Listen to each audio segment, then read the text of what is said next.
I thought there were three key, three main issues which was really interesting in 2006. One was Mahathir, how Mahathir, came up so strongly criticizing Badawi, and we have seen it before, but I think 2006 was full of Mahathir taking a sweep at Badawi and going at every level, to discredit Badawi. I think that was one main highlight of 2006.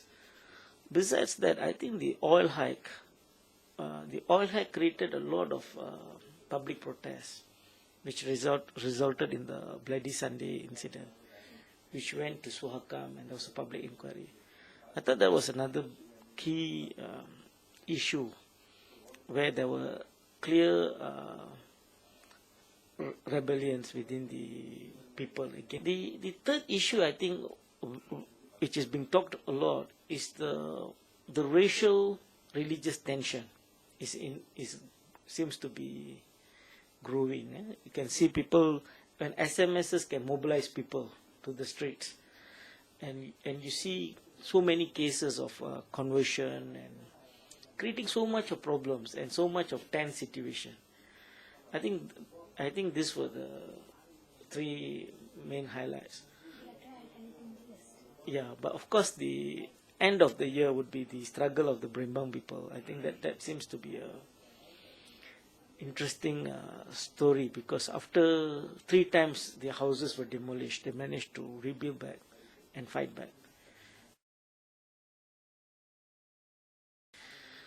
I think 2007 will be full of government propaganda, because election will be coming soon.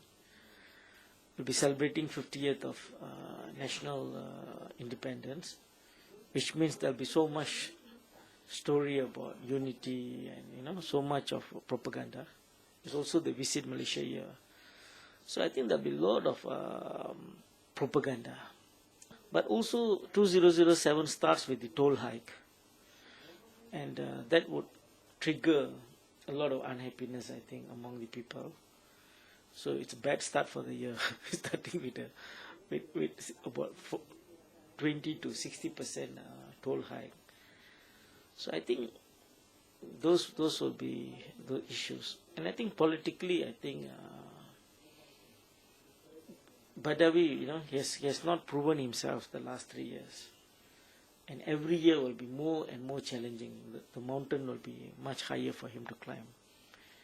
And that'll be interesting to see how he managed to survive longer, given the climate now.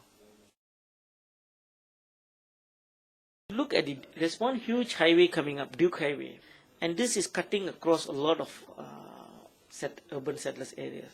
Among them is Kampung Semarak, which is about 1,000 over families there from 3 villages, Semarak, Padang Tembak, and Lokyu. And this will be affected. If they want to go on with this thing, they have to evict these people. So I would expect some problems in urban settlers area. Kampung Semarak is so interesting, because this was the kampung where Mahathir launched the Semarak campaign. After his problems with Tengku Razali, he launched the Semarak campaign there. He called this the model village. A lot of them were ex-policemen, ex-military men. Today, suddenly these people are given an emergency ordinance, 7 days notice to get out. Most of them are UMNO members. So it shows when UMNO, in spite of taking out the crease, but when it comes to business, they will use the crease even on its own people. That's what we have seen in Brembang, and which you'll soon see in Semarak.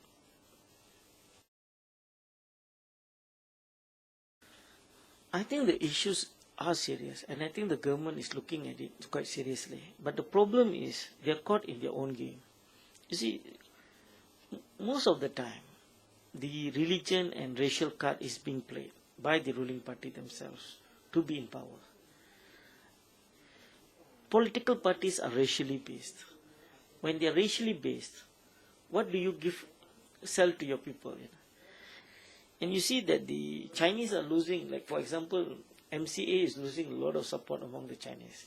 because people feel MCA leaders are not taking on UMNO strongly in comparison to Gerakan. So within the coalition, and because it's an election year, they have a lot of problems. The only way to get out of it, or to stop people from spreading rumors and all that, is to use draconian laws on people, which has been done repeatedly before. I think that is an option which Badawi has not taken.